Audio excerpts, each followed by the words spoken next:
16,000 మంది గోపికలు లేరా? ఇంతమంది భార్య లేరా? ఈరోజు అమ్మను కూడా నా భర్త రాముల్లాగా ఉండాలి కానీ కృష్ణుల్లాగా ఉండకూడదు అని బయట ప్రపంచంలో ఉన్నటువంటి వారు అంటున్నారు. ఆర్య సమాజంలో వేదిక నుంచి విన్నటువంటి వారైతే అనుకోరు. కానీ మీలో కూడా ఏదైనా సందేహం ఉంటే ఆ సందేహాన్ని దూరం చేసుకోండి. రామచంద్రుడు ఏ విధంగా అయితే ఏకపత్ని వ్రతుడో అలాగే శ్రీకృష్ణుడు కూడా ఏకపత్ని వ్రతుడే. స్వయంవరం వివాహం చేసుకున్నటువంటి శ్రీకృష్ణుడు రుక్మిణి దేవిని స్వయంవరం వివాహం చేసుకొని 12 సంవత్సరాలు బ్రహ్మచర్యం పాటించి తపస్సు చేసి గర్భాధాన క్రియ ద్వారా ఒక చక్కటి సంతాన నిర్మాణం చేస్తారు. అతని పేరే ప్రద్యుమ్నుడు. ఇంతటి ఆదర్శవంతమైన దాంపత్యం ఇంకొకటి మనకు కనిపించదు. మరి శ్రీకృష్ణుడు చీరలను దొంగతనం చేశాడా? మాఖన్ చోర శ్రీకృష్ణుడు వెన్నెల దొంగతనం చేశాడా? దొంగతనం ఎవరు చేస్తారు? ఎవరి దగ్గర అనేది ఏమి ఉండదు, వాడు దొంగతనం చేస్తారు. శ్రీకృష్ణుడి దగ్గరనే 9 లక్షల పైన ఆవులు ఉన్నాయి. ఆ శ్రీకృష్ణుడు ఏ ఆవు పాలు తాగేవాడంటే 100 ఆవుల పాలు 10 ఆవులకు, 10 ఆవుల పాలు ఒక ఆవుకి, ఆ ఒక ఆవు పాలు పెరుగు నెయ్యి ఏదైతే ఉన్నదో అదంతా కూడా శ్రీకృష్ణుడు పెట్టేవాడు. అటువంటి శ్రీకృష్ణుడు వినదొంగనా? ఈ భాగవత కథాకారులు బృందావనం చేసే అవన్నీ మనకు కనబడుతూ ఉంటాయి. అందుకే మహర్షి యొక్క కృప మన పైన ఉంది. లేకపోతే మహర్షి రాకపోతే మనం కూడా అన్నింటినీ నమ్మేవాళ్ళం. ఈరోజు మనకు జ్ఞాన చక్షు అనేటువంటి తెలుసుకునేటట్లు మహర్షి దయానంద సరస్వతి మన పైన ఆశీస్సులు అందజేశారు. కృపా దృష్టి మన పైన ఉంది. అది మనకు తెలుస్తుంది. ప్రశ్నించే తత్వం మన లోపల వచ్చింది. కాబట్టి శ్రీకృష్ణుడికి 16,000 మంది గోపికలు లేరు, 8 మంది భార్య లేరు. గోపికలు అంటే ఏంటి అర్థం తెలుసా? శ్రీకృష్ణుడు గోపాలుడు. గోపాలుడు అంటే చిత్రం కనబడుతుందా? ఏం చిత్రం ఉంది ఇక్కడ? ఆవు కనబడుతుందా? ఆవులను రక్షించేవాడు, పాలించేవాడు, పోషించేవాడు. ఎవరైతే ఆవులను హింసిస్తారో, చంపుతారో వారి గామిహింస గోలెన విద్యామ అంటే ఆ సీసపు గుండు తుపాకీ ఏదైతే ఆ తుపాకీతో వెంటనే కాల్చి చంపాలని చెప్పడం జరిగింది. వెంటనే విచారణలు ఏముండవు, కోర్టుకు వెళ్ళేది ఏముండదు, పంచాయతీలకు వెళ్ళేది ఉండదు. అతడు చంపాడా వెంటనే తుపాకీ తీసుకొని బాణంతో దేంతో మొత్తానికైతే అతనికి ప్రాణాన్ని హరించాలి అని వేదం ఆదేశిస్తుంది. అటువంటి గోవును రక్షించినటువంటి శ్రీకృష్ణుడు గోపాలుడు. మరి గోపిక అనే ఆ పదానికి అర్థం ఏమిటి? ఒక రాక్షసుడు 16,000 మంది కన్యలను బంధించడం వల్ల వారందరినీ చెరసాల నుండి విడిపించి ఆ కన్యలు మళ్ళీ ఇంటికి వెళ్ళలేని స్థితిలో వారందరికీ ఆశ్రయాన్ని కల్పించి అప్పుడు వారి చేత ఈ గోవుల యొక్క సేవ చేయిస్తాడు. కాబట్టి గోపిక స్త్రీలింగంలో వస్తుంది. గోవులను రక్షించేటువంటి వారు గోపికలు అని అర్థం, భార్యలని కాదు. అలాగే మరి ఎప్పుడు కూడా ధర్మాన్ని అధర్మ వైపు వెళ్ళలేదు, ధర్మాన్ని శ్రీకృష్ణుడు. మరి శ్రీరామచంద్రుడు అధర్మం చేశాడా? ఎందుకో సీతను నిండు గర్భిణిగా ఉన్నటువంటి సీతను అడవి పాలు చేయలేదా? సత్యం కదా ఇది? సత్యమా? సత్యమా? ఎవరైనా ఒక భర్త గర్భిణిగా ఉన్నటువంటి స్త్రీని అడవిలో వదిలేసి వస్తాడా? మీరే ఆలోచించండి. మిమ్మల్ని వదిలేశాడా? ఎంత కోపమైనా గర్భిణిగా ఉన్నటువంటి స్త్రీని చక్కగా చూసుకుంటారు. మరొక శ్రీరామచంద్రుడు ప్రభువుగా పూజిస్తున్నారు, మహారాజుగా ఉన్నాడు, మర్యాద పురుషోత్తముడు అంటున్నాం మనం. అటువంటి శ్రీరామచంద్రుడిని మనం ఈరోజు భాగవత కథాకారులు ఇంకా కొంతమంది కథాకారులు ఏమని చెప్తున్నారు? గర్భిణిగా ఉన్నటువంటి స్త్రీ సీతను అడవి పాలు చేశారు. మరి అసలు వాస్తవం ఏంటిది? పూర్వకాలంలో దివ్య మానవ నిర్మాణం చేసేటువంటి పద్ధతి వారికి తెలుసు. వనవాసంలో ఉన్నప్పుడు శ్రీరామచంద్రుడు సీతాదేవికి గర్భధారణ క్రియ జరగలేదు.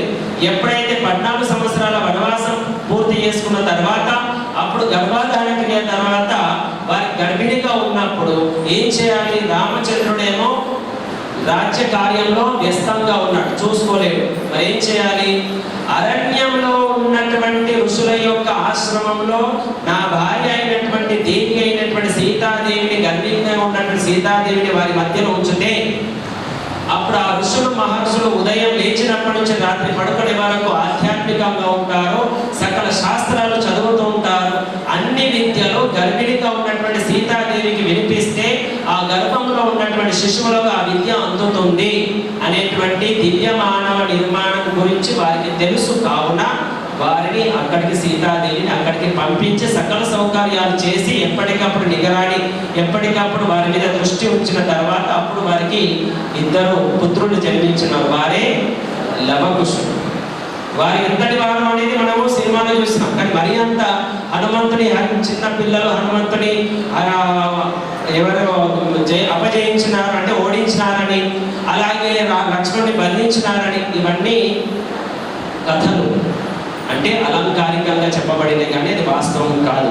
మరి రామచంద్రుడు శ్రీకృష్ణుడు ఎప్పుడు కూడా ధర్మాన్ని వదిలిపెట్టలేదు. మనం వింటున్నాం. కొంతమంది ఆంగ్లేయుల తొత్తులు, కొంతమంది మనవారి కొంతమంది బ్రాహ్మణులు తీసుకొని వారికి ధనం ఆశ చూపించి, అధికారం ఆశ చూపించి వారి ద్వారా వేదంలో కానీ మనుస్మృతిలో కానీ రామాయణంలో కానీ మహాభారతంలో కానీ ఉన్నటువంటి విషయాలను ప్రక్షిప్తాలుగా మార్చి కలుషితం చేసి జనులందరికీ కూడా వారు అందించడం జరిగింది. మన మస్తిష్కాలు కూడా మారిపోయింది. ఈరోజు ఆదిపురుష్ సినిమా చూపిస్తున్నారు. ఏ సినిమా? ఆదిపురుష్. కల్కి సినిమా చూపిస్తున్నారు. ఈనాటి పిల్లలు ఆదిపురుష్ సినిమా చూడడం, కల్కి సినిమా చూస్తే ఏమనుకుంటారు? రాముడు ఇలాగే రోబోలాగా ఉంటాడా, హనుమంతుడు ఇలా దుర్గంలాగా ఉంటాడా, సీతాదేవి వస్త్రం హీనంగా ఉంటుందా అనేది ఏదైతే ఆది పురుషులు చూపించారో ఆ పిల్లలు ఏమనుకుంటారు? రాముడు ఇలాగే ఉంటాడేమో, సీతాదేవి ఇలాగే ఉంటాడేమో. కానీ పూర్వంలో రామాయణం ఏదైతే పాత సీరియల్ ఉందో అది చూసిన వారికి ఎంత గొప్పగా ఉంటుంది, అది చూపెట్టండి. ఇటువంటి పిచ్చి పిచ్చి సినిమాలు ఎట్టి పరిస్థితులు పిల్లలకు చూపెట్టకండి. ఎందుకంటే వారి యొక్క లేత హృదయము ఆ తెల్ల కాగితం, దాని మీద ఏది రాస్తే అది ప్రింట్ అయిపోతుంది, ఏది చూపిస్తే అది ప్రింట్ అయిపోతుంది. కాబట్టి ఇటువంటి సినిమాలు చూపెట్టారు. కల్కి సినిమాలు ఏం చూపించారు? అశ్వత్థామ ఇంకా బ్రతికున్నాడని, కర్ణుడు చాలా గొప్పవాడని. ఇటువంటి సినిమాలు ఎట్టి పరిస్థితులు చూపించద్దు. చాణక్యుడు, మహర్షి దయానంద సరస్వతి ఎప్పుడు కూడా ధర్మాన్ని వదిలిపెట్టలేదు. మరి మనమందరం పట్టుకొని ఉన్నామా? మనమందరం ఎవరము చెప్పండి? మనమందరం ఎవరా? మనమందరం మానవులం, ఆర్యులు. మీ పేరు పక్కన ఆర్యని రాసుకోవచ్చా, రాసుకోకూడదా? చాలా మందికి సందేహం ఉంటుంది. మీ పక్కన పేరు పక్కన ఆర్య రాయొచ్చా, రాయకూడదా? పేరు ఎంతవరకు ఆ పేరుని సార్థకం చేసేంత వరకే పేరు. ఒక ప్రేరణ సూచకంగా తప్పకుండా మన పేరు పక్కన ఆర్య రాయండి. రాస్తే నేను ఆర్యుణ్ణి అని అన్నప్పుడు, నేను ఆర్య సమాజకుని అన్నప్పుడు బయట ప్రపంచం వారితో కాకుండా నేను ఒక గొప్పవాడిని, నా ఆచరణ సరిగ్గా ఉండాలి అనేటువంటి భావన కలుగుతుంది, ప్రేరణ కలుగుతుంది. అందుకే ప్రతి ఒక్కరు కూడా ఆర్య అని రాసుకోవాలి. మరి ఆర్య అంటే ఎవరు? శ్రేష్ఠులు, ధైర్యవంతులు, సాహసవంతులు, ఉత్తమమైన ఆచరణ చేసేవారు, ప్రియంగా ఉండేవారు, ప్రేమగా ఉండేవారు, దుష్ట శిక్షణ, శిష్ట రక్షణ చేసేటువంటి వారందరూ కూడా ఆర్యులే. శ్రీరామచంద్రుడు, శ్రీకృష్ణుడు, పాండవులు, తర్వాత చంద్రగుప్త మౌర్యుడు, చాణక్యుడు వీళ్ళందరూ కూడా ఆర్య చక్రవర్తి సామ్రాజ్యాన్ని స్థాపించడానికి, ధర్మాన్ని స్థాపించడానికి వారందరూ ప్రయత్నం చేసి ఉన్నారు. వారి దేశాలు వెళ్ళిపోయారు. దయానంద సరస్వతి గారు కూడా వేద ధర్మాన్ని స్థాపించడానికి వారు సర్వస్వాన్ని అర్పించి వెళ్ళిపోయినారు. మరి మనందరి కర్తవ్యం ఏమిటి?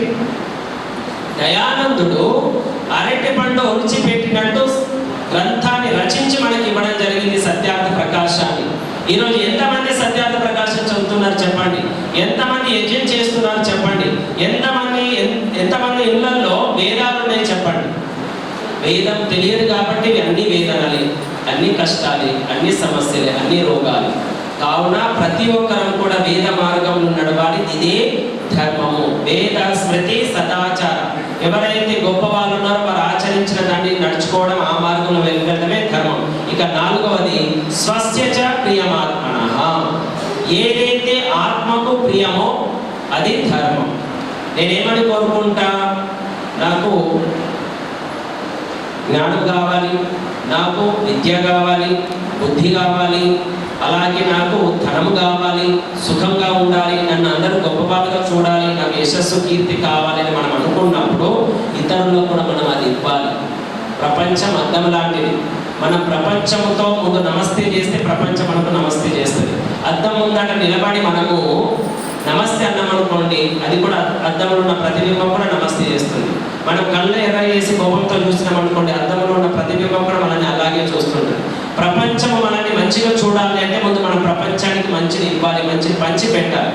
ఏదైతే పరమాత్మ ఆదేశం ఉందో ఆ పరమాత్మ ఆదేశాన్ని ఆచరించేటువంటి ఆత్మ ఏదైతే ఉందో ఆ ఆత్మకు ప్రియం ఏదైతే ఉంటుందో దాన్ని తెలుసుకున్నవాడే ధర్మాత్ముడు. ఈ విధంగా ధర్మానికి 4 లక్షణాలు: వేదానుకూలంగా, స్మృతి అనుకూలంగా, సత్పురుషుల ఆచరణ అనుకూలంగా, తన ఆత్మకు అనుకూలంగా. ఇక్కడ ఆత్మకు అనుకూలంగా అంటున్నాము, మనస్సుకు నచ్చినట్టు, ఇంద్రియాలకు నచ్చినట్టు కాదు. మనం ఎవరము? ఈ గోడ పైన రాసి చూడండి. ఈ భవనం నిర్మించేటప్పుడు మన వెంకటనరసింహ గారు ఈ భవనం నిర్మించేటప్పుడు, ఈ భవనంలో కార్యక్రమాలు జరుగుతున్నప్పుడు చాలా మంది ఇలా మాట్లాడుకునేవారు, ఏవేవో విషయాలు మాట్లాడుకుంటే నాకు అనిపించేది గోడ పైన ఒక సూచనగా రాయాలి అని. అందులో ఒక డిజైన్ వేసి 3 భాషల్లో రాశారు. నేను ఎవరిని, మై కోను, హూ ఎమ్ ఐ. ఈ భావనతో లోపలికి రావాలి. ఏ భావనతో? నేను ఎవరిని అనే భావనతో లోపలికి రావాలి. నేను ఒక మనిషిని, మేము భార్య భర్తలము, మేము అధికారులము, మేము స్నేహితులము, మేము ఇంకా బంధుత్వంతో ఉన్నాము, ఈ భావనతో లోపలికి ఎట్టి పరిస్థితులు రావద్దు. మానవ ఆలోచనలన్నీ పక్కన పెట్టేసి, మానవ సంబంధాలన్నీ పక్కన పెట్టేసి ఈ దేవ మందిరంలోకి అడుగుపెట్టి ఇక్కడ నేను ఒక ఆత్మను, ఆ పరమాత్మను పొందడానికి ఈ ప్రవచనాలను వింటున్నాను, యజ్ఞం చేస్తున్నాను, వేద మంత్రాలను ఉచ్చరిస్తున్నాను, అందుకొరకు నేను లోపలికి ప్రవేశిస్తున్నాను అనేటువంటి భావనతో లోపలికి రావాలి. అందుకని అక్కడ రాయడం జరిగింది, నేను ఎవరిని అని. మీరు బయటికి వెళ్ళి చూస్తే అక్కడ కనబడుతుంది లైట్ కింద. ఆ ఉద్దేశంతో మనం ఇక్కడికి వస్తే ఆత్మస్వరూపం మనకు అర్థమవుతుంది. ఆత్మ ఎప్పుడైనా సత్యాన్ని గ్రహిస్తుంది. మనస్సులో ఉన్నటువంటి వికారాలు ఏవైతే ఉన్నాయో ఆ వికారాలు రాగము, ద్వేషము, కామము, క్రోధము, మోహం, మదమత్సరాలన్నీ ఈ శబ్ద స్పర్శ ఏవైతే పంచ విషయాలు ఉన్నాయో ఈ పంచ విషయాలకు ఇంద్రియాలు ఆకర్షింపబడతాయి. మనసు ఎటువైపు వెళ్తుంది మనం పట్టుకోకపోతే? ఒక ఉదాహరణ, భూమికి సంబంధించినటువంటి వస్తువు వదిలేస్తే ఎటుపోతుంది? ఒక పువ్వును వదిలేస్తే ఎటుపోతుంది? మైక్ని వదిలేస్తే ఎటుపోతుంది? ఎందుకంటే భూమి తత్వాలతో ఏర్పడినటువంటి పదార్థాలు భూమికి చేరుకుంటాయి. కానీ అగ్ని జ్వాలలు ఎటువైపు వెళ్తున్నాయి? ఎటువైపు? పైకి వెళ్తున్నాయి. ఈ ధర్మాన్ని అగ్ని జ్వాలలు పైకి వెళ్తున్నాయి. కాబట్టి మనమందరం కూడా ఆత్మస్వరూపులుగా ఉండాలి. ఈ ఆలోచనలు రాగము, ద్వేషము, కామము, క్రోధము, మోహ, మద మంత్రాలు, ఇంద్రియాలు, మనస్సు ఈ జడ పదార్థాలతోని సత్వరజ తమస్సు అనేటువంటి ప్రకృతి తత్వాలతో ఏర్పడింది. కాబట్టి మనసును మనం పట్టుకోకుండా ఉండకపోతే మనసు అంటే వెళ్తుంది. మీ అందరికీ బాగా బాగా ఎగ్జాంపుల్ తెలుసు. పిల్లవాడిని మీరు పట్టుకోవడం లేరనుకోండి, పిల్లవాడు ఎటు పోతాడు? ఆడుకోవడానికి పోతాడు, అల్లరి చేయడానికి వెళ్తాడు, వాళ్ళతో కలవడానికి వెళ్తాడు, చాక్లెట్ తినడానికి వెళ్తాడు. ఎందుకంటే వాడికి అదే కావాలి కాబట్టి. మీరు పట్టుకొని ఉన్నారనుకోండి, మీ దగ్గర ఉంటారు. అలాగే మనము ఆత్మని పరమాత్మను పట్టుకొని ఉంటే ఆత్మ అనేటువంటి మనకు బలం కలుగుతుంది. ఆ బలంతో మనసును మనం నిగ్రహించుకొని, అలాగే పంచ జ్ఞానేంద్రియాలు పంచ కర్మేంద్రియాలు నిగ్రహించుకుంటే మనం ఎవరో అనేది మనకు తెలుస్తుంది. దానికి ఏదైతే ప్రియమో అదే ధర్మం అని కూడా చెప్పడం జరుగుతుంది. ఏతత్ చతుర్విధం ప్రాహు సాక్షాత్ ధర్మస్య లక్షణం. ఈ ధర్మాలను మనం అందరం కూడా తప్పకుండా ఆచరించాలి. ఇంకేమని చెప్పారు? ధృతిక్షమ దమోస్తేయం శౌచమిత్రియ నిగ్రహ ధీర్విద్య సత్యమక్రోధో దశకం ధర్మ లక్షణం. ధర్మాన్ని రక్షించాలి అంటే మామూలు విషయం కాదు. శ్రీరాముడు రావణాసురుడు లాంటి రాక్షసులను చంపడానికి ఎన్ని కష్టాలు అనుభవించాడు? దేని కొరకు వెళ్ళాడు? తన కోసం వెళ్ళాడా? సుఖాలను అనుభవించడానికి వెళ్ళాడా? లంకాలో ఉన్నటువంటి బంగారాన్ని దోచుకోవడానికి వెళ్ళాడా? ఏ విధంగానైతే కొంతమంది దురాక్రమదారులు గజని లాంటి మన దేశానికి వచ్చి, వాస్కోడిగామా లాంటి మన దేశానికి వచ్చి ఈ దేశాన్ని దోచుకోవడానికి వచ్చి వెళ్ళిపోయినటువంటి వారు, ఆ విధంగా శ్రీరాముడు కూడా లంకలో చాలా బంగారం ఉంది, స్వర్గ మందిరాలు ఉన్నాయి, అక్కడ భవనాలన్నీ బంగారయుక్తం ఉన్నది కాబట్టి చాలా బంగారం ఉన్నది, తెచ్చుకుంటాం అయోధ్య నగరానికి అనుకుని వెళ్ళాడా? దేని కొరకు వెళ్ళాడు? ధర్మ రక్షణ కొరకు, ధర్మ స్థాపన కొరకు ఆ రాక్షసులు సంహరించడానికి 14 సంవత్సరాలు కష్టపడ్డాడు, శ్రమించినాడు, తపస్సు చేసినాడు, ఎన్నో అవమానాలు కూడా పడినాడు. అప్పుడు ధర్మ స్థాపన జరిగింది. దీనిని ఏమంటారు? ధైర్యం, ధృతిక్షమ. ధైర్యం ఉన్నవాడి ధర్మ స్థాపన చేయగలుగుతాడు. అలాగే శ్రీకృష్ణుడు కూడా అంతే, ధైర్యంతోనే కౌరవులను సంహరించి ధర్మ స్థాపన కొరకు వారు ప్రయత్నం చేశారు. అందుకనకే పరిత్రాణాయ సాధూనాం వినాశాయ చ దుష్కృతాం ధర్మ సంస్థాపనార్థాయ సంభవాని యుగే యుగే. కావున మనమందరం వారి వారసులం కాబట్టి మనం కూడా వారి యొక్క రుణం మన పైన ఉంది. మన ధర్మాన్ని మనం తెలుసుకోవాలి. ఇంకా చివరగా చెప్తూ, ధర్మము పత్ని ధర్మము, పతి ధర్మము, అమ్మ నాన్న అనగా మాతాపిత ధర్మము ఏదైతే ఉందో వాళ్ళ ధర్మాలు, సంతానం పట్ల సంతానానికి ఉన్నటువంటి ధర్మాలు, అలాగే బ్రాహ్మణుల ధర్మాలు, క్షత్రియుల ధర్మాలు, వైశ్యుల ధర్మాలు, అలాగే శూద్రుల ధర్మాలు. అందరికీ కామన్గా ఒక ధర్మం ఉంటుంది. ఆ తర్వాత ఎవరు ఏ పదవిలో ఏ స్థాయిలో ఉన్నారో వారికి అంటూ ఒక ధర్మం ఉంటుంది. అది డ్యూటీస్ అంటారు, కర్తవ్యాలు అంటారు, చేయవలసినటువంటి పనులు. పత్ని చేయవలసిన పనులు పత్ని చేయాలి, పతి చేయాల్సిన పనులు పతి చేసుకోవాలి, అలాగే పిల్లలు చేయాల్సిన పనులు పిల్లలు చేసుకోవాలి. ఎవరి డ్యూటీస్ వారు సరిగ్గా చేసుకున్నారనుకోండి, కుటుంబ వ్యవస్థ సరిగ్గా ఉంటుంది. ఒకరి డ్యూటీలోకి ఇంకొకరి రాకూడదు, ఒకరి విషయంలోకి ఇంకొకరి రాకుండా చూసుకోవాలి. అలాగే ఆ డ్యూటీలో ఒకరికొకరు సహకరించుకోవాలి. ఆ కర్తవ్య పాలన చేయడం కూడా ధర్మమే.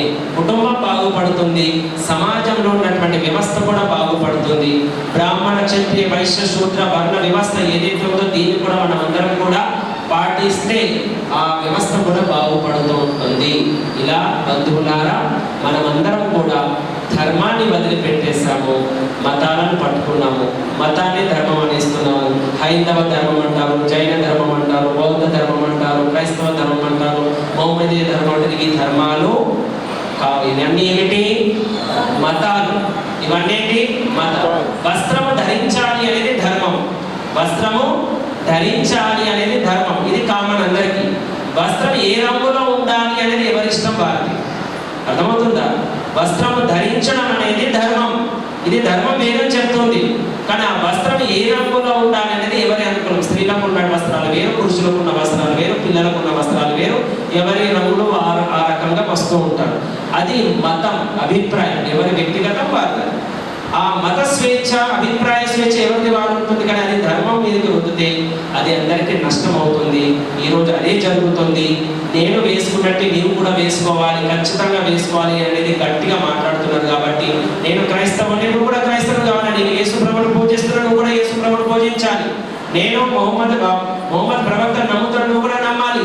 మిగతా అందరూ కూడా కాఫీర్లు అని అన్నప్పుడు ఉన్నప్పుడే ఇవన్నీ కూడా ఘర్షణలు ఏర్పడుతున్నాయి. కానీ సనాతన సంస్కృతి ఏదైతే ఉందో సర్వే జన సుఖినో భవంతు లోకా సమస్త సుఖినో భవంతు అని చెప్తుంది సనాతన ధర్మము. కాబట్టి ఈ ధర్మాన్ని మనం అందరం అర్థం చేసుకోవాలి.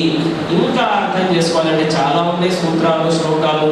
యతోభ్యుదయ నిశ్రేయస సిద్ధి సధర్మ, ప్రేమ మార్గం, శ్రేయ మార్గం, ఇలా చాలా విషయాలు మనకు తెలియాలి. అంటే కేవలం ప్రవచనం విని వెళ్ళకండి, ప్రతినిత్యం స్వాధ్యాయం చేయండి. శ్రావణ మాసం యొక్క ముఖ్య ఉద్దేశం స్వాధ్యాయం చేయడము. ఇదే శ్రావణ మాసం యొక్క సఫలత. ప్రతి ఒక్కరు ఈ రోజు సంకల్పం చేసుకోండి. ఒకటి ఓం జెండా పై ఉండాలి, రెండవది గాయత్రి మంత్ర జపము, ఆవుని దీపం వెలిగించుకొని గాయత్రి మంత్ర జపం 11 సార్లు. ఇక మూడవది మీరందరూ కూడా ఆవుని రక్షించాలి, గోవు పాలు తాగండి, ఆవు పాలు తాగండి చెబుతూ చివరగా నాలుగవది స్వాధ్యాయ మా ప్రమద. స్వాధ్యాయంలో ఎటువంటి అలసత్వం ఉండకూడదు, ప్రవచనంలో కూడా ఎటువంటి అలసత్వం ఉండకూడదు. ఇక్కడ విషయాలు విని మీరు 10 మంది కూడా తెలియజేసే ప్రయత్నం చేస్తే ఋషి రుణాన్ని మనం అందరం తీర్చుకున్న వాళ్ళం అవుతామని కోరుకుంటూ మీరందరూ ఇంతవరకు శ్రద్ధతో విన్నారు. అలాగే నాకు పెద్దలు ఈ యొక్క యజ్ఞ కార్యక్రమానికి బ్రహ్మత్వాన్ని ఇవ్వడం జరిగింది. మొట్టమొదటిగా మన ఆర్య సమాజం హిందూ మొట్టమొదటి కార్యక్రమం ఇందులో. అప్పుడు వరశిష్ఠి యజ్ఞం చేయాలనేటువంటి ఆలోచన వచ్చి పెద్దగా ఇక్కడ యజ్ఞకుండా కూడా చేయడం జరిగింది. అప్పుడు ఆ దశరథ మామని అందరం కూడా పెద్దవాళ్ళు మామని పిలుస్తుంటాము. కైరంకొండ దశరథ గారు, వీరు, రామలింగం గారు, సూర్యప్రకాష్ గారు, రాజన్న గారు, వీళ్ళందరూ 5గురు పెద్దవాళ్ళు అప్పుడు ఉండి నేను వచ్చినప్పుడు మీరు 5గురు సర్పంచ్గా ఉండి ఈ ఆర్య సమాజాన్ని రక్షకులుగా ఉండండి, సంరక్షకులుగా ఉండాలని చెప్పడం కూడా జరిగింది. మీరందరూ కలిసి నన్ను ఆహ్వానించడము, నాకు అవకాశం కల్పించడం జరిగింది. ఆ అవకాశాన్ని గురువులు ఇచ్చినటువంటి విద్యను ఉపయోగించుకుంటూ పరమాత్మ యొక్క ఆశీస్సులతో నా పురుషార్థంతో దాన్ని ముందుకు తీసుకెళ్తూ ఇంకా ఉత్తరోత్తరంగా ఉన్నతిని పొందుతూ ఇలా కరోనా సమయంలో ఒక ఆలోచనతో ఏదైతే ఆన్లైన్ ద్వారా కార్యక్రమాలు చేయాలనేటువంటి ఒక ఆలోచన వచ్చి అలా ముందుకు కొనసాగుతుంది. రాజశ్రీ గారు వారికి కూడా తెలుసు.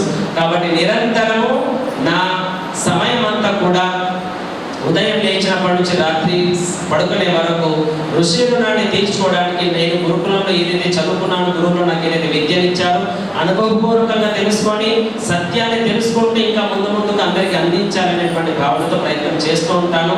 మనిషి అల్పజుడు, ప్రయత్నం చేస్తుంటే తప్పుదాలు ఏవైతే జరుగుతుంటాయో దాన్ని సరి చేసుకుంటూ ముందుకు వెళ్తుంటాడు. ప్రారంభంలో ఉన్నటువంటి వేదమిత్ర వేరు, ఇప్పుడు ఉన్నటువంటి వేదమిత్రదే వేరు, మీ అందరికీ తెలిసినటువంటి విషయం. కాబట్టి మనం ఉన్నతిని సాధించాలి, ముందు ఇంకా ఉన్నతిని సాధిస్తూ మీ అందరి యొక్క ఆశీస్సులు అలాగే మీ అందరి యొక్క సహకారం నా పైన ఉన్నందుకు మీ అందరికీ కృతజ్ఞతలు తెలియజేస్తూ భారత్ మాతాకి సందేశము చాలా ఆలోచింపదగ్గది. వారికి చాలా ధన్యవాదాలు. బంధువులారా, రామాయణము మహాభారతం ఏదైతే ప్రచురితంగా ప్రజల్లో అది ఎక్కువ శాతము తప్పుడుగా రాయబడ్డది. దాన్ని గుర్తించడం ఎవరు? మన దేశ చరిత్రనే తప్పుగా రాసేసిండ్రు. అందరికీ తెలిసి ఉంటుంది.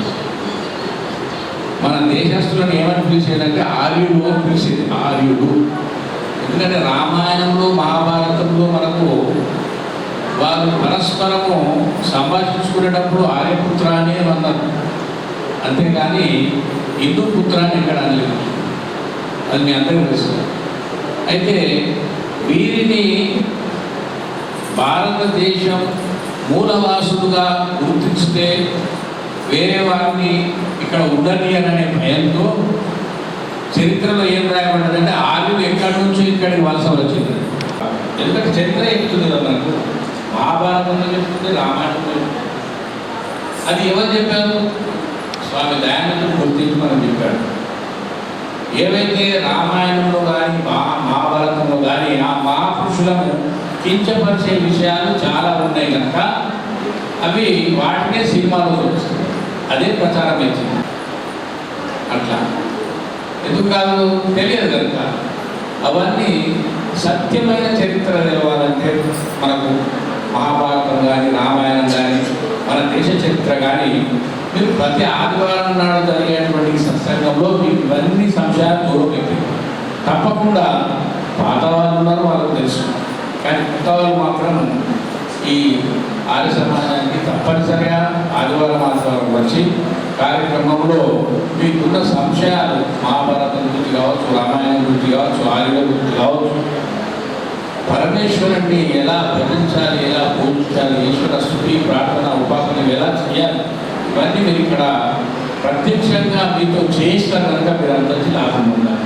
అందువల్ల ఈ సందర్భంగా ఈ కార్యక్రమంలో నేను పరిచయం ఉందని చేయలేకపోయినా నా పక్కన కూర్చున్నటువంటి సమాజము మానసవాడ అధ్యక్షుడు మరియు ఆర్య ప్రతినిధి సభ ఉప కార్యదర్శి కూడా, అట్లనే అంటే పూర్వ పరిస్థితుల్లో వెంకటనరసయ్య గారు కూడా ఇక్కడ సభలో కూర్చున్నారు.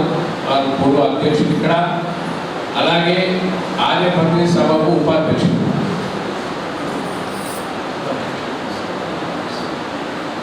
అయితే మనకు ఏదైనా కానీ వస్తువు కొన్నప్పుడు దాంట్లో మోసం జరిగితే మాత్రం రాజేశ్వర్ గారిని సంప్రదించవచ్చు. మన ముందు మా యొక్క యోగాచార్యులు ఒక 10 నిమిషాలు సిద్ధిరామ్ గారు వారు కూడా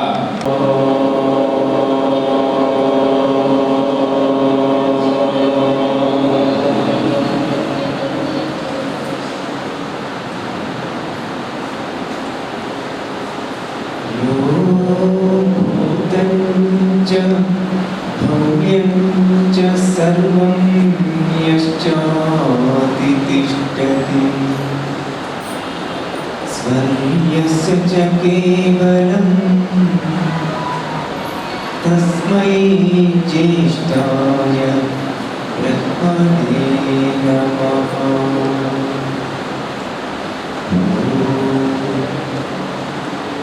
यस्य भूमि ब्रह्मान्तरिक्षमुतोधरम्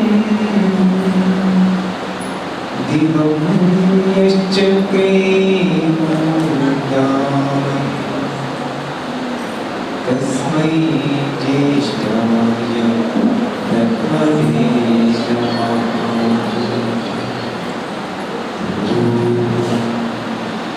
यस्य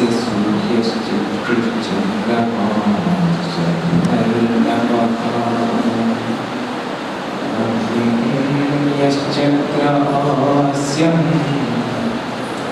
तस्मै ज्येष्ठाय ब्रह्मणे नमः।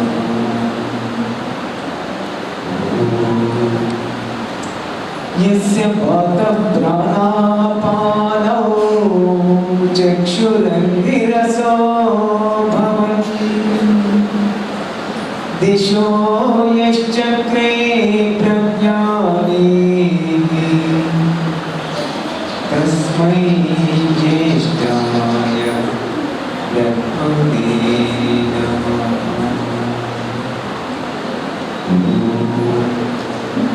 शान्ति शान्ति शान्ति।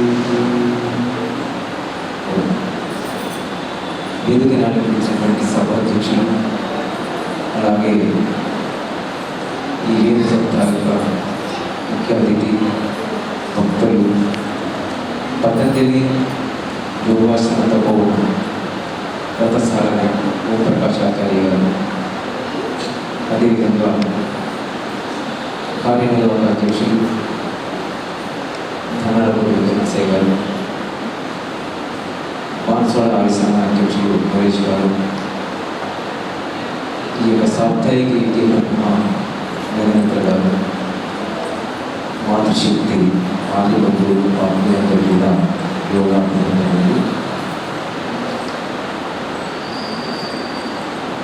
దాదాపుగా ప్రతి దగ్గర కూడా చెప్తుంటారు. ముఖ్యమైన మనకి ఇంకా సాప్తాహిక వస్తున్న తర్వాత ఎక్కడో ఏదో సత్సంగంలో ఉంటున్నాం. భగవంతుడి సర్వాంతరాయం కాబట్టి ఇప్పుడే మోక్షం ఇస్తా అంటే ఎంతమంది ఉంటాం. ఈ క్షణమే మీకు మోక్షం ప్రాప్తిస్తాను అని అన్నాడు అనుభవిస్తాను. సర్వాంతరాయం కాదు కాబట్టి మన లోపల ఎంతమంది ఒక్క చేపడలే అవుతుంది. ఎంత బాధ్యత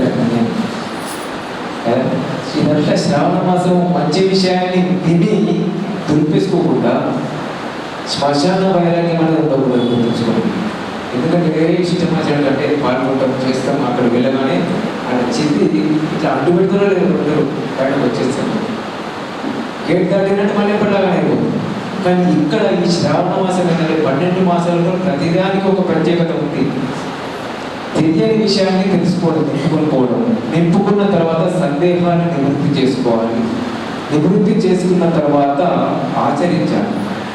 ఆచరించిన తర్వాతనే చెప్పే ప్రయత్నం చేయాలి, లేదా తెలియపరిచే ప్రయత్నం చేయాలి. ఇప్పుడు ఏం చేస్తున్నారు? నింపుతున్నారు, చెప్తున్నారు. అంటే తన అనుభవాన్ని అనుభవం వస్తుంది, ఆచరణ ద్వారా అనుభవం వస్తుంది.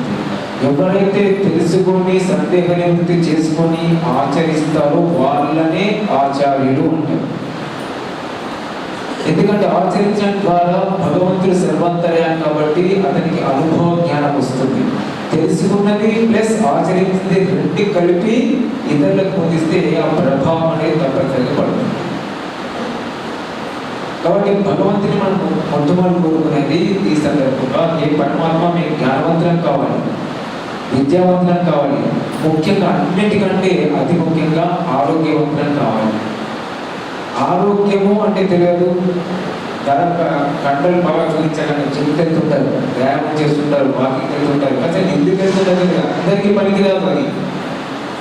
అది చేస్తేనే దాదాపు 40-50 సంవత్సరాలు చేస్తే 50 సంవత్సరాల కంటే జిమ్ కానీ వ్యాయామం కానీ కసరత్తు కానీ పర్మిట్ చేయలేదు. వయసు వచ్చిన తర్వాత పర్మిట్ చేయలేదు. కానీ ఈ ఆరోగ్యం రక్షించుకోవడానికి మనకు సృష్టి ఆరంభంలోనే వేదాది శాస్త్రాలు ఉన్నటువంటిది మంచి పద్ధతి ఏదైతే తెలియపరిచిందో, ఇప్పుడు బాబా రామ్దేవ్ గారు మొత్తం ప్రపంచాన్ని కలిగించిండో అది దీంట్లో ఉంది. మనకి ఏం కావాలి? మొట్టమొదలు ఆరోగ్యం కావాలి. ఆరోగ్యం అంటే కూడా శారీరకంగానే కాదు, ఆంతరికంగా ఉన్నటువంటి ఏదైతే విలువలు ఉన్నాయో వాటిని పెంచుకోవాలి. ఆ పెంచుకోవాలి అంటే తర్వాత ఇది పెంచడం ఎట్లా పెరుగుతుంది అంటే మన యొక్క సామర్థ్యం పెరుగుతుంది. ఏ సామర్థ్యం దేంతో పెరుగుతుంది? అన్నాది పదార్థాలతో. ఇది ఒక మనం మామూలుగా యజ్ఞం చేయాలంటేనే మనం ఎంతో ఆలోచిస్తాం, ఏవి బాగుంటాయి, ఏది క్వాలిటీగా ఉంటాయని చెప్పేసి. ఈ రోజుల్లో క్వాలిటీ దొరికితేనే మనం నిజామాబాద్ ఎప్పుడైతే వేస్తామో ఆంతరికంగా ఉన్నటువంటి విలువలన్నీ కూడా పెరుగుతుంటాయి. అంత ముఖ్యమైనటువంటి ఏమని వెన్నెముక కానీ, పెద్ద మెదడు, నరాలు, కీళ్ళు, కండలు, తల్లిదండ్రుల దేవన్నా మనకి ప్రసాదించింది కాబట్టి దీన్ని మళ్ళీ తప్పనిసరిగా ఎవరి ద్వారా తీసుకున్నాము మళ్ళీ వారికి పంచభూతాలు అందించాలంటే అది దహనం చేస్తే మళ్ళీ కలిసిపోతుంది. కాబట్టి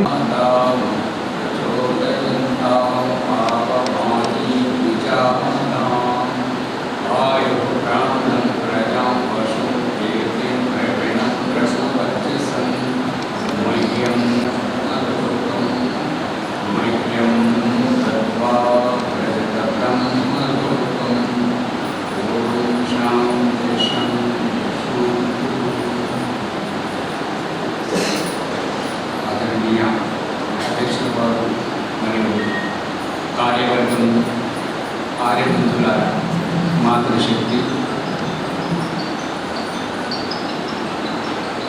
ఇవాళటి అంశం మహ్యం దత్వా ప్రగత బ్రహ్మలోకం. భగవంతుడు అడుగుతున్నాడు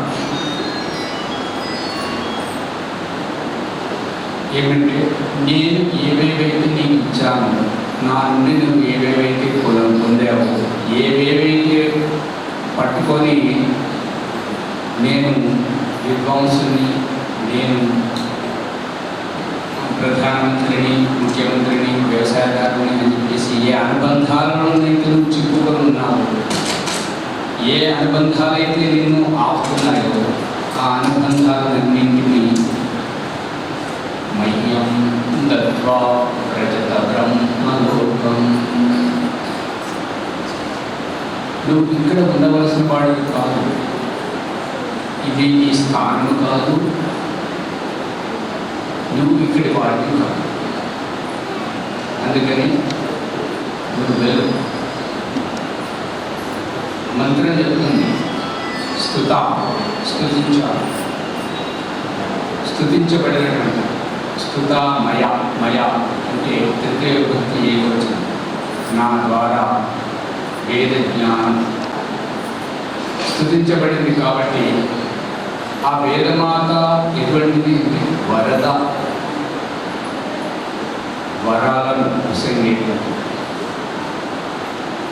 వరాలను ఉసంగేటువంటి వేదమాత నా చేత స్తుతింపబడింది. ప్రచోదయంత ఆ ఏ రకంగా వరాలను ఇస్తుంది అని అంటే ప్రచోదయంత ప్రేరేపిస్తుంది. నువ్వు ఏదైతే స్తుతించావో, ఏవైతే నేర్చుకున్నావో అటువంటి మంచి గుణకర్మ స్వభావాలలో నిన్ను నీవు ప్రేరేపించు. భగవంతుడు చూపిస్తున్నాడు ఏంటి అంటే 2 కాళ్ళతో నడిపిస్తున్నాడు. ఈ 2 కాళ్ళు ఏంటి? 2 కాళ్ళు ఏంటి? నువ్వు ఆ విద్యను విడిచిపెడితే విద్య కోసం ముందుకు పోతావు. ఇవే 2 కాళ్ళు. వెనుక కాలం తీస్తే ముందుకు పోతావు. లేదు, ఈ వెనుక కాలు వెనుకనే ఉండాలి, ముందు కాలు ముందుకు ఉండాలి, ఎక్కడికక్కడే నిలబడిపోతావు. పావమాని ఈ వేదమాత ఎటువంటిది అంటే ఎవరైతే తమను తాము ప్రేరేపిస్తారో ఆ వేద జ్ఞానం అటువంటి వారిని పావమాని పవిత్రపరుస్తుంది, పునీతం చేస్తుంది.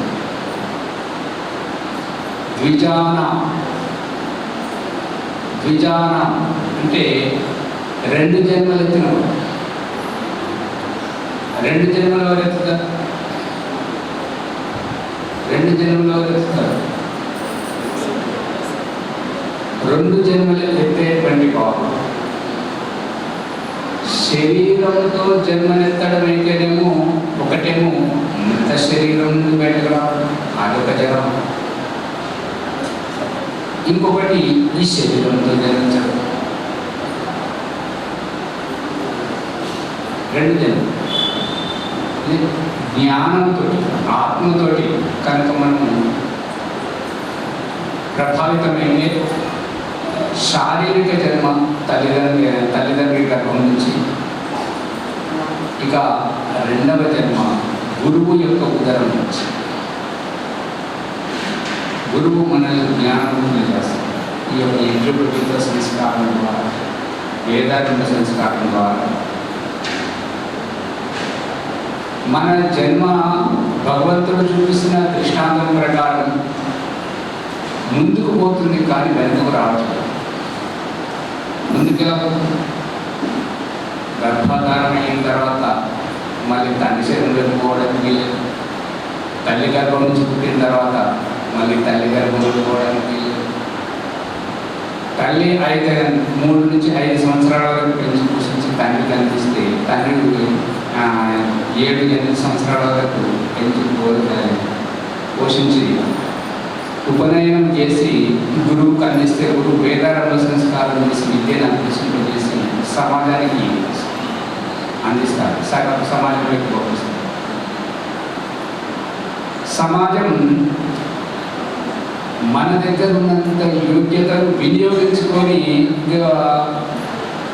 మన వల్ల అంత ఉపయోగం లేనప్పుడు మనల్ని కొద్దిగా బాధ్యతారహితంగా తనకు విశ్రాంతి కలగజేసి మన అనుభవంతో లాభాన్ని పొంది. ఇక ఎప్పుడైతే ఈ ఆయుష్ పూర్ణమైపోయి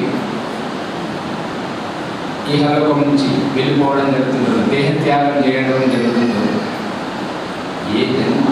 ఏ జన్మనైతే తల్లి గర్భం నుంచి జన్మించాను, స్త్రీ జన్మ పురుష జన్మ అని చెప్పేసి ఆ తనువు చాలించినప్పుడు ఇదే సమాజంలోని ఓ నలుగురు వచ్చి ఈ సమాజంలోకి వచ్చేటప్పుడు ఒక్కతే వస్తుంది. ఈ సమాజంలోకి మనం పుట్టే కంటే ముందు 9 మాసాలు పుట్టుకుని వస్తుంది. కానీ మనం పుట్టి ఈ తనువు చాలించినప్పుడు ఓ నలుగురు మనల్ని మోసుకొని తీసుకుంటారు.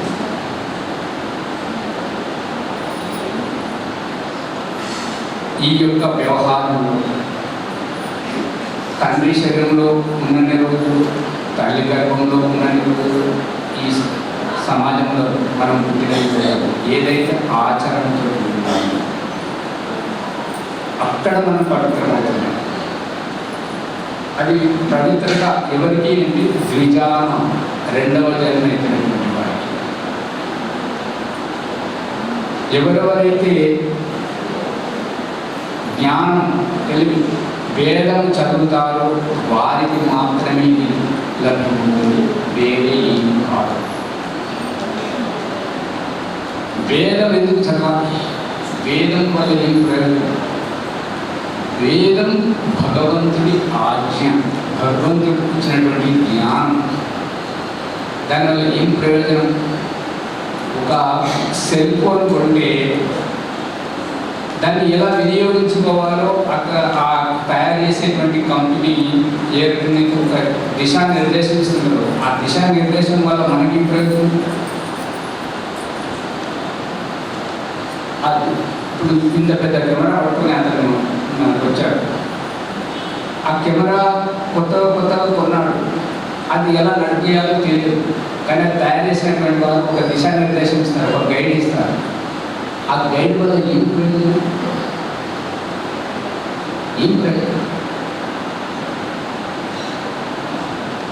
మనం ఎలా నడుచుకోవాలో, ఏమి తినాలి, ఎలా ఉండాలి, ఏం చేయాలి, చివరికి మన జీవితంలో వచ్చినటువంటి చావు పుట్టుకలకు ఏం చేయాలి, చనిపోతే ఏం చేయాలి, ఇంకా ఏమైనా పురుషార్థం చేసి మోక్షం ఏం చేయాలి, అన్ని విషయాలు ఆ వేదంలో ఉన్నాయి. ఈ వేదం చదివేవారే ద్విజులు. యజ్ఞోపవీతం వేసుకున్న వారు ద్విజులు కాదు. యజ్ఞోపవీతం ఒక 3 పోగులు, ఆ పోగులు ఎందుకు ఏమొస్తుంది? ఆ పోగులు అంటే స్త్రీలు వేసుకోకూడదంట, బ్రాహ్మణులు వేసుకోకూడదంట. ఆ పోగుల కాడు ఉన్నారు. అందుకని ఆ పోగులు యజ్ఞోపవీతం కాదు. రికార్డ్ అయింది కూడా. మీరు మరి మన ఆర్య సమాజం గురువులు ఉంటే అక్కడ చూడండి. విద్యావనం ఆయు ఎవరైతే ద్విజులు అవుతుంటారో వాళ్ళు ఆయువు పొందుతుంటారు. ప్రాణం జీవనశక్తి ఊర్జ, ఆయు ప్రాణం ప్రజా సంతానం అంటే మన వంశం అనేటువంటి నిరంతరంగా కొనసాగాలి. కాబట్టి ఇక్కడ నా పక్కన 2 దిగ్గజులు కూర్చున్నారు. ఆర్య సమాజ భారాన్ని వాళ్ళ భుజస్కంధాల మీద నడిపిస్తున్నటువంటి వాడు ఎవరు?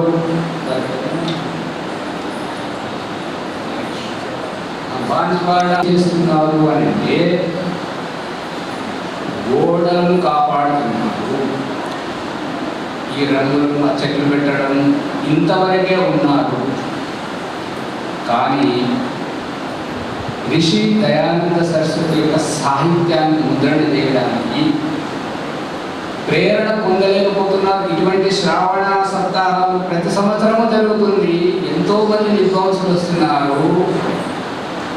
కానీ సాహిత్యాన్ని ముద్రణ చేయడానికి మన దగ్గర ఇప్పుడు లేరు.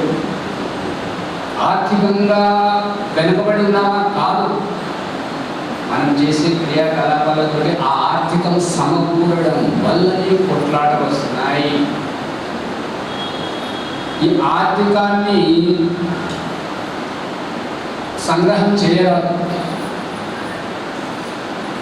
ఆర్య సమాజం తల్లి లాంటిది, దయానంద సరస్వతి తల్లి లాంటి వాడు. అక్కడి నుంచి వచ్చేటువంటి ఆదాయం ఇప్పుడు ఎంతోమంది వస్తున్నారు. వారికి రుచి చూపించాలి. వేదం సాహిత్యం ముద్రణ చేయాలి. ఇంకా మంచి పని ఏంటంటే ఉచితంగా వితరణ చేయాలి. ఉచితంగా లేదంటే తక్కువ ఉండేది. ఎందుకంటే ఏ ఆర్థిక వనరులు ఉన్నాయో వాటి ద్వారా ధన సంగ్రహం జరుగుతుంది. దానికి ఖర్చు పెట్టలేకపోతున్నారు, సద్వినియోగం చేయలేకపోతున్నారు. అటువంటిప్పుడు ఆర్య సమాజానికి భవిష్యత్ ఎక్కడిది? ఆయువు ఎక్కడిది? ఈ శ్రావణ మాసం భగవంతుడేమో 30 రోజులు పెట్టాడు. శ్రావణ మాసం చాతుర్మాసం పేరు మీద 4 నెలలు పెట్టాడు. ఒక్క వారంలో మరి నరేష్ గారిని నేను అడుగుతున్నాను, బాన్స్వాడలో ఎన్ని రోజులు జరుగుతుంది కార్యక్రమం? అక్కడ ఎంతమంది విద్వాంసులు వస్తున్నారు? కావాలి కదా. ఇక్కడ ఈ హిందూ ఆర్య సమాజంలో ఎవరికి వారు ఎంతెంత వేద జ్ఞానాన్ని అర్థం చేసుకుంటున్నారో వారు అంతా ఎవరి కాళ్ళు వాళ్ళు నిలబడడానికి ప్రయత్నం చేస్తున్నారు, గౌరవం చేస్తున్నారు. కానీ ఇది సరిపోదు. మనం సంఘటితంగా ఉండాలి అని అంటే ఎవరైనా గుర్తుపెట్టుకోండి, ఎవరైనా ఆధ్యాత్మిక సంస్థ ఏదైనా సరే, చర్చే కావచ్చు, మసీదే కావచ్చు, లేదంటే గుడి గోపురం ఏదైనా కావచ్చు, ఆధ్యాత్మిక సంస్థలోంచి పైసా కూడా వాడుకున్నటువంటి ఆ యొక్క వ్యక్తి, ఆ యొక్క కుటుంబం, అందులోంచి మంచి వ్యక్తులు మీరు పరీక్ష చేయండి. ఇప్పటి నుంచి రాసిపెట్టుకోండి. ఎందుకంటే ఈ వయసు వచ్చే వరకు నేను ఇక్కడి నుంచి గల్లీ నుంచి ఢిల్లీ వరకు గురుకులంలో చాలా ప్రదేశాలు తిరిగి అంతగా చూశాను. ఎవరైతే ఆధ్యాత్మిక సంస్థ నుంచి వ్యక్తిగతంగా వినియోగం చేసుకుంటారో వారు అలా, ఎందుకంటే అది మీరు గమనించారు. బయట పరీక్షలు చేయండి. అందుకని ఆధ్యాత్మిక సంస్థలో ఎక్కడెక్కడ ధన సంగ్రహం జరుగుతుందో, సమకూరుతుందో అక్కడ ప్రతి సంస్థలో చర్చలలో ఉన్నాయి, గొడవలు ఉన్నాయి. అదే దాన్ని సద్వినియోగం చేస్తూ మనం కార్యప్రణాళిక చూపిస్తేనే అక్కడ ఇటువంటి ఆశ్రమాలు. ఇప్పుడు గురునానక్ దేవ్ గారు ఒక అభిశాపము పెడుతున్నారు, ఆశీర్వాదం ఇస్తున్నారు. శిష్యులను గురునానక్ దేవ్ అంటే సిక్కులకు వారు కొంతమందిని తీసుకుని వెళ్తున్నారు, ఊరుగా సంచారం చేస్తున్నారు. ఒక ఊరికి వెళ్ళగానే ఆ ఊరి వాళ్ళు అతన్ని ఏమి దున్నము కలాకున్నావు, ఇంత వయసు ఏదైనా కాయ కష్టం చేసుకుని బ్రతకొచ్చు కదా, వీళ్ళ నీ జీవితం ఎట్లా పాడైంది, నువ్వేమి చేయలేకపోతున్నావు, మరి వీళ్ళ జీవితాలన్నీ పాడు చేస్తున్నావు అని చెప్పేసి వాళ్ళ శిష్యుల వైపు చూపించి కార్యక్రమం గురునానక్ గారు విన్నారు. ఆ ఊరిలో ఉన్నన్ని రోజులు, వారం రోజులు వారిని అందరూ ఒక్కరు కూడా వారికి ఆతిథ్యం ఇవ్వలేదు, ఒక్కరు కూడా వారి మాటలు వినడానికి రాలేదు. మా గండాన్ని తప్పించారా, మేము మా కుటుంబాన్ని పోషించుకోవాలి, మా భార్యలను మేము నిలబడాలి, లేదంటే మీలాంటి వాళ్ళని పోషించాలి అని ఆయన అనరాని మాటలన్నీ అన్నారు. సరే, ఆ ఊళ్ళో వారి రోజులు ఎలా ఆ ఊరు కొన్ని తయారేసి వెళ్ళిపోతున్నప్పుడు గురునానక్ దేవ్ గారు ఆ ఊరి వైపు పొలవరం నుంచి ఎంతకు తిరిగి చూసి ఇదంతా చదువులగా ఒక దగ్గరే కలిసి అని ఆశీర్వదించారు. ఈ శిష్యులకు చాలా కోపం వస్తుంది, ఎన్ని ఊళ్ళో ఇట్లా చేస్తున్నారని. కానీ శిష్యులు ఎవరు అడగడానికి సాహసించారు. ఆ ఊరు పెట్టి వెళ్ళారు, ఇంకొక ఊరికి వెళ్ళేసి అక్కడ గురువు గారు వస్తున్నారు అని తెలియగానే కలశంతో స్వాగతం పలకడం, పొలిమేరలో స్వాగతం, కలశంతో స్వాగతం పలకడం, భజంత్రీలతోటి, జయఘోషాలతోటి వాళ్ళ పాదాల మీద వర్షాలు నిర్మించుకుంటూ వాళ్ళ ఊరిలోకి తీసుకెళ్ళారు. వాడికి ఏ కొదవలు అన్ని రకాలుగా వాళ్ళ ఇంటి పనులు మానవులు కూడా మాకు ఇలా చెప్పండి అని చెప్పేసి వాళ్ళు ఇష్టానుసారంగా గురువు గారితో జ్ఞానోపదేశం పొందారు. ఇప్పుడు సమయం అయిపోయింది, ఆ ఊరు కూడా విడిచిపెట్టి ఇంకొక ఊరికి వెళ్ళాలి కాబట్టి ఆ ఊరు దాటేసి పొలవెరకి వెళ్ళి వెనుక పొలవెర నుండి వెనుక ఊరు వైపు తిరిగి మీరంతా చెల్లా చెదరైపోండి, ఒక్క దగ్గర ఉండకూడదు, చెట్టుకొక్కరు, గుడ్డకొక్కరు, ఊరికొక్కరు చేరుకోండి అని ఆశీర్వాదించారు. ఇప్పుడు శిష్యులకు ఆగ్రహం ముందేమో వాళ్ళంతా అంత ఇబ్బంది పెట్టి అనరాని మాటలు అంటేనేమో వాళ్ళని కలిసికట్టుగా చల్లగా ఉండమని చెప్తున్నారు. మరి వీళ్ళు ఇంత శ్రద్ధతోటి మనల్ని దైవంగా కొలిశారో, ఇంత ప్రేమగా చూసుకున్నారు, ఇంత పూర్వకంగా మన సందేశాన్ని విన్నారు, ఇటువంటి వాళ్ళని చెల్లచెల్లైపోమని చెప్తున్నారు. ఏంటి గురుగారు అనేది అప్పుడు గురునానక్ దేవ్ గారు ఏమంటారంటే, మంచి వ్యక్తులు మొదట ఈ చెడ్డ వ్యక్తుల యొక్క వాళ్ళు కలిసి ఉండి ఒకే దగ్గర కలిసి దగ్గర చచ్చిపోతే వీడపోతుంది కదా, ఇంకొకరు తెలియదు కదా వాళ్ళ గురించి వాళ్ళ చెడ్డతనం.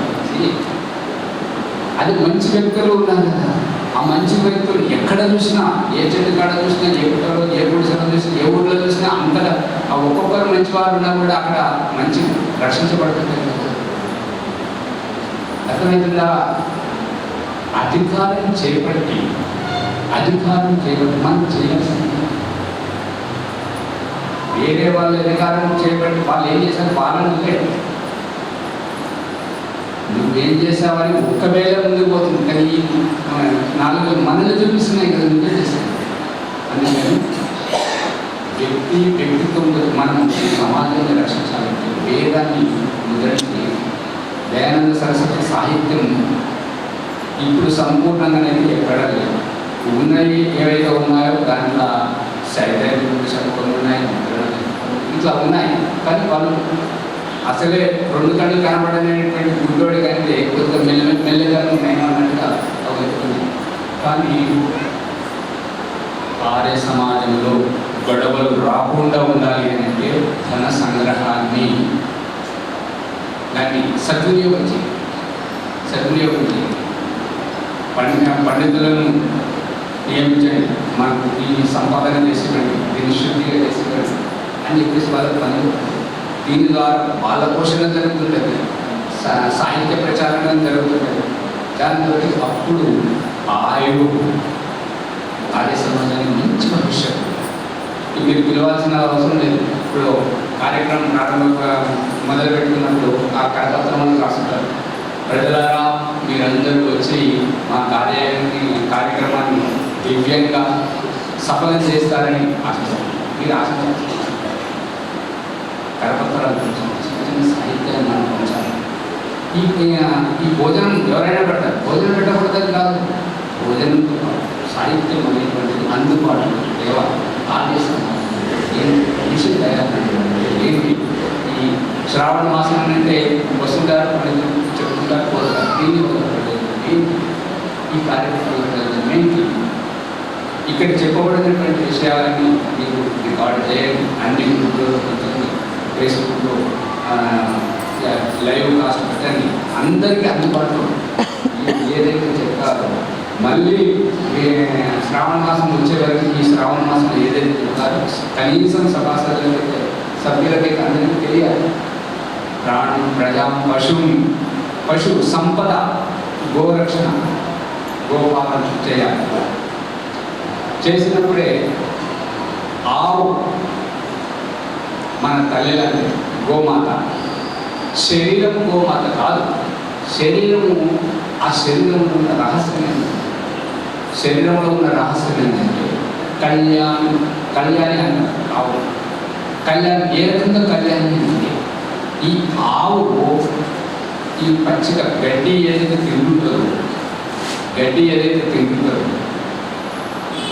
మన శ్వేత రంధ్రాల నుంచి మనం పరిగెత్తుకొచ్చినప్పుడు ఏదైతే కొట్లాడినప్పుడు వేడి బయటకు వస్తుంది కదా, ఆ విధంగా భూగర్భ విషవాయువు ఎక్కడికక్కడ వెలువడుతూ ఉంటే ఆ విషవాయువులతోటి ఇబ్బంది కలుగుతుంటే పరమాత్మలు దాన్ని ఎట్లా రక్షించుకోవాలో చెప్తున్నాడు. తను చేసి చూపించి మనల్ని చేసుకోమని చెప్తున్నాడు. ఏమని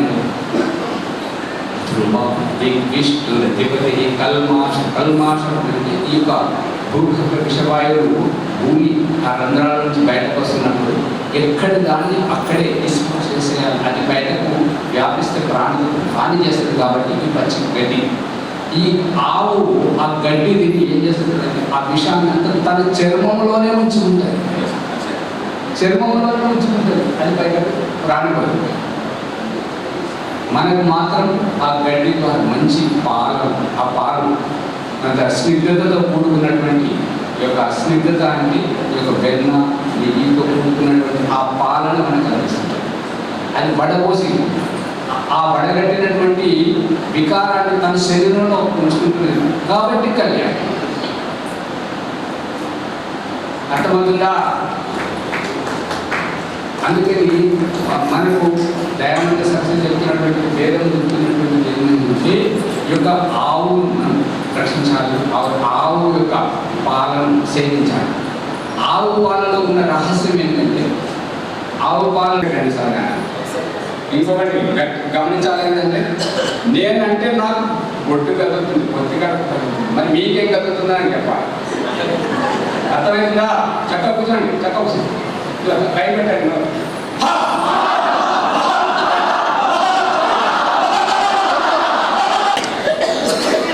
అర్థమైందా? కప్పలు పెట్టుకుంటే మన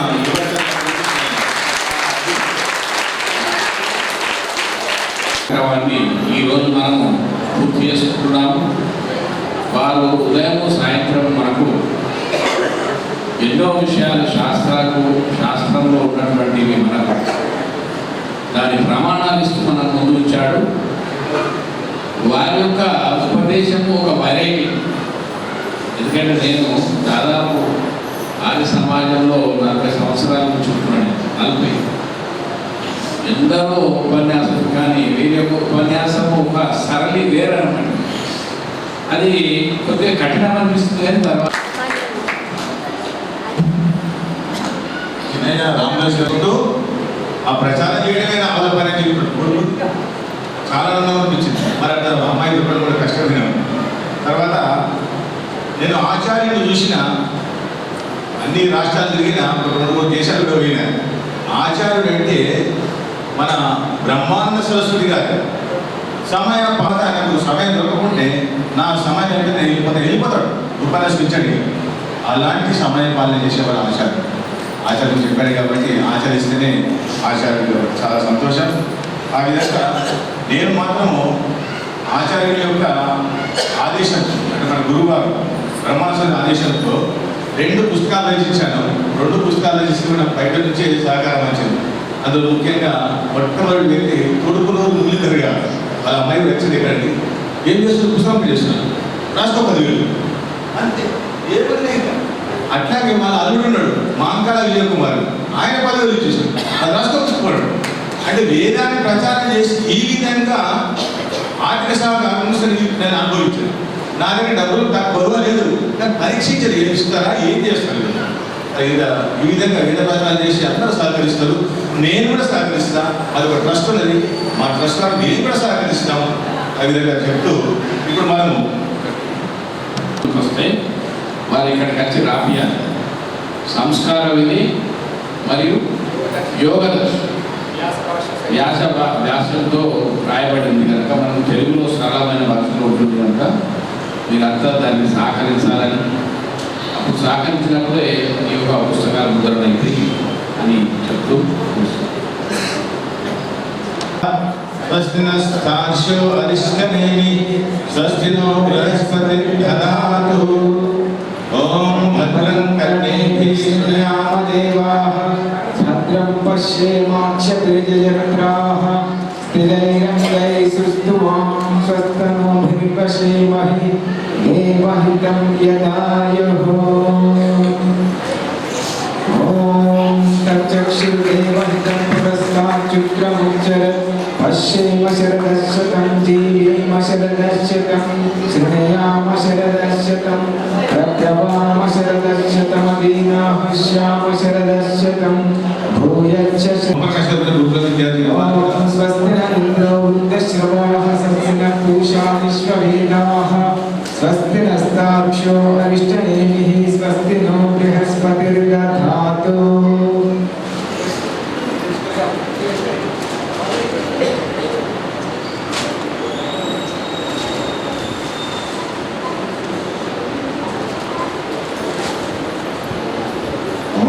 గట్టిగా చెప్పండి.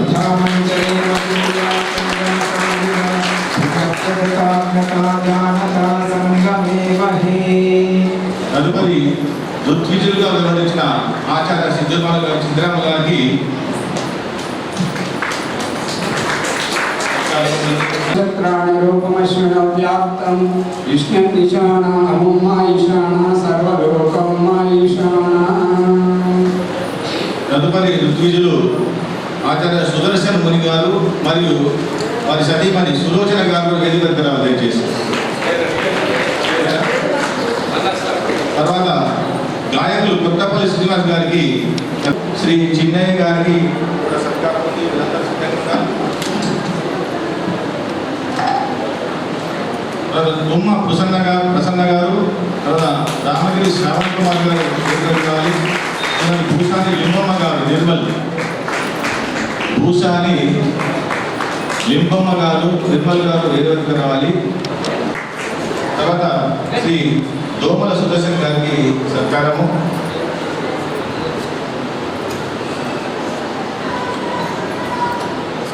దోమల సుదర్శన్ గారికి తులసిరాజ్ గారు రాలేదు కాబట్టి రామదాస్ గారు సత్కరించాలి. తులసిరాజ్ గారు వేదిక రావాలి.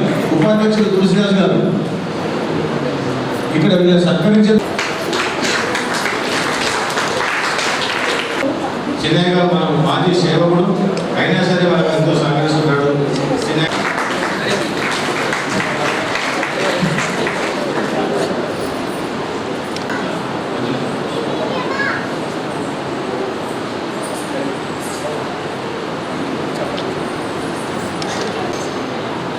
తబలా కొట్టింది కదా, మనం చెప్పడంతో తబలా కొట్టాలి.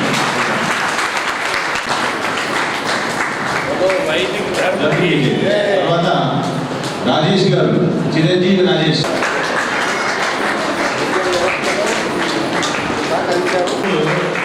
దానదాతలు ధర్మరాజు గారు 500 రూపాయలు, శ్రీ బచ్చు రాజశేఖర్ గారు 300 రూపాయలు, శ్రీమతి వెల్మ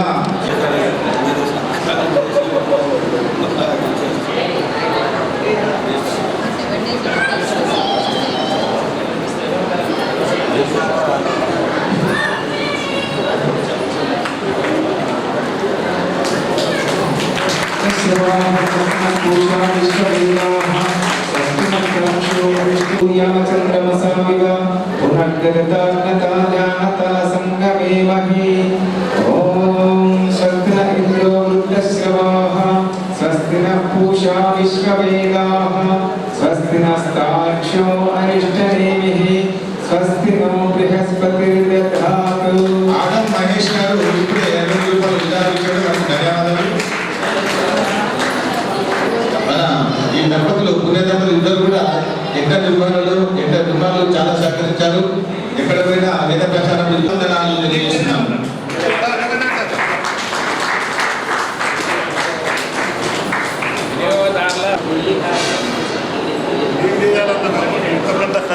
విశ్వాని దేవ సవితర్దురితాని పరాశువ యద్భద్రం తన్నాశువ. ఓం శాంతి శాంతి శాంతి. ధర్మప్రియమైనటువంటి బంధువులు, పట్టణ ప్రజలందరికీ ఆర్య సమాజము ఇందూరు వైపు నుంచి మీ అందరికీ ఒక శుభమైనటువంటి సమాచారాన్ని అందిస్తున్నాము. బంధువులారా, మన యొక్క పూర్వజులు వేదకాలం నుంచి శ్రావణ మాసంలో ఒక నెల రోజుల పాటు వేద అధ్యయనం చేస్తూ వేద పండితుల ద్వారా ప్రజలందరికీ వేద ధర్మం గురించి ప్రబోధిస్తూ నెల రోజులు గడిపేవారు.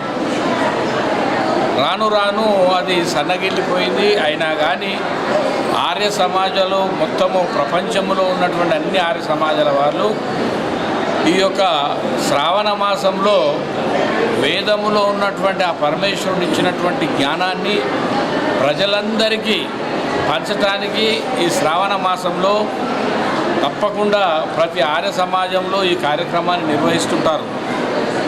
దానిలో భాగంగానే ఇందూరు ఆర్య సమాజం వారు దాదాపు 65-70 సంవత్సరాల నుంచి నిజామాబాద్లో ప్రతి శ్రావణ మాసంలో వారం రోజుల పాటు ఈ యొక్క వేద సప్త యజ్ఞ మహోత్సవాన్ని జరుపుకుంటారు. ముఖ్యంగా యజుర్వేద పారాయణం చేస్తూ వేదంలో ఉన్నటువంటి భగవంతుని సందేశాన్ని మనకు అందజేస్తారు. మానవ జీవనం ఎలా గడపాలి, మానవ జీవితం మనకు ఎట్లా దొరికింది, మన ఎన్ని జన్మల తర్వాత పరమేశ్వరుడు కృపతోటి మనుష్య జన్మాన్ని ఇచ్చిండు కనుక ఈ జన్మను ఎలా మనం సఫలత చేసుకోవాలి అనే మార్గదర్శకాలను మనకు పరమేశ్వరుడు చేసి ఉన్నాడు.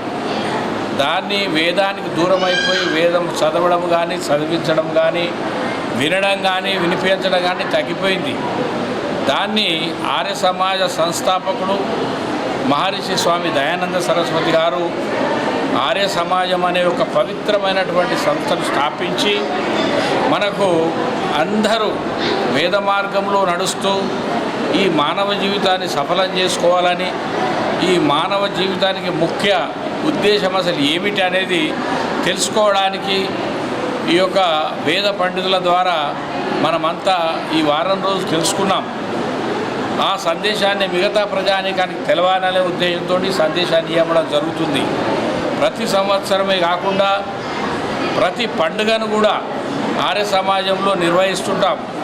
పండుగ యొక్క ముఖ్య ఉద్దేశం ఏమిటి, మనం ఎలా జరుపుకోవాలి, పండుగలు అసలు ఎందుకు జరుపుకోవాలి అనే దాన్ని ఆర్య సమాజంలో మనకు తెలియజేయబడతాయి. అలాగే మన యొక్క భారతదేశంలో ఉన్నటువంటి ముఖ్యమైన రామాయణము మహాభారతం ఈ పవిత్రమైనటువంటి ఈ యొక్క గ్రంథాలలో ఉన్నటువంటి సత్యాన్ని ఎన్నో ప్రక్షిప్తాలు చేసి దాన్ని కలుషితం చేశారు. రామాయణం మహాభారతం దాంట్లో వాళ్ళ మీద ఆరోపణలు చేశారు. అటువంటి వాటిని దూరం చేసి మహర్షి స్వామి దయానంద సరస్వతి గారు మనకు స్వచ్ఛమైనటువంటి రామాయణము మహాభారత చరిత్రను, శ్రీకృష్ణుని యొక్క చరిత్రను ప్రత్యేకంగా మనకు అందించారు. వారు ఆ సత్యాన్ని వాళ్ళు మన ముందు పెట్టారు కనుక దాన్ని మేము ప్రచారం చేస్తుంటాం.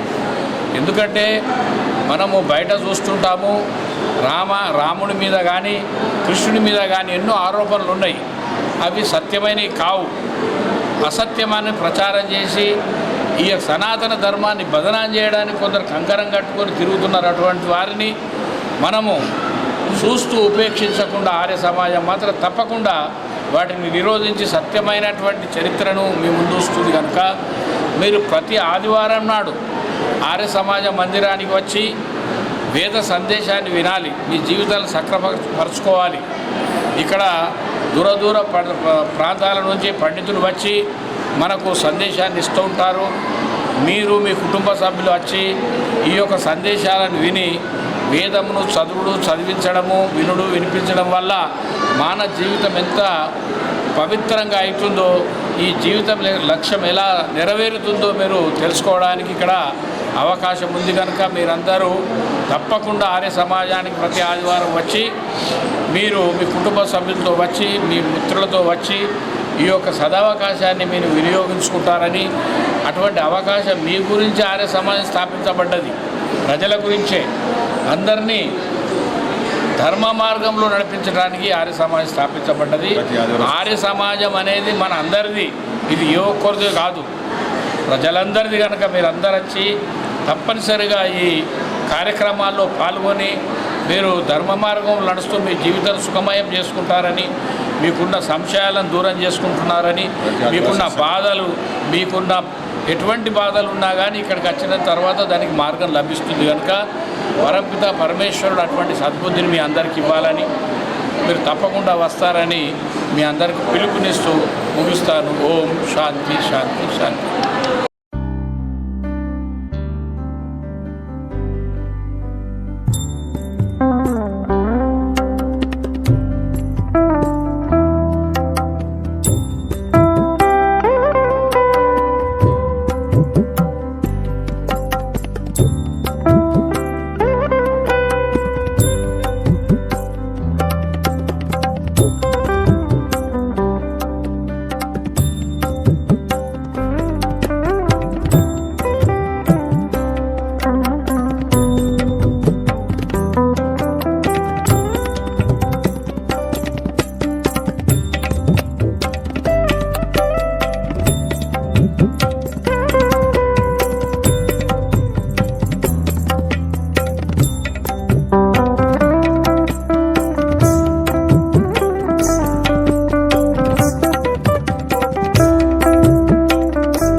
ఈ ఆర్య సమాజ్ యజ్ఞయాగాలు వేసినటువంటి పురోహితులు, ఈ సమావేశంలో మాట్లాడినటువంటి పెద్దలందరికీ, మాతృమూర్తులకు అందరికీ కూడా నా యొక్క నమస్కారం తెలియజేసుకుంటూ,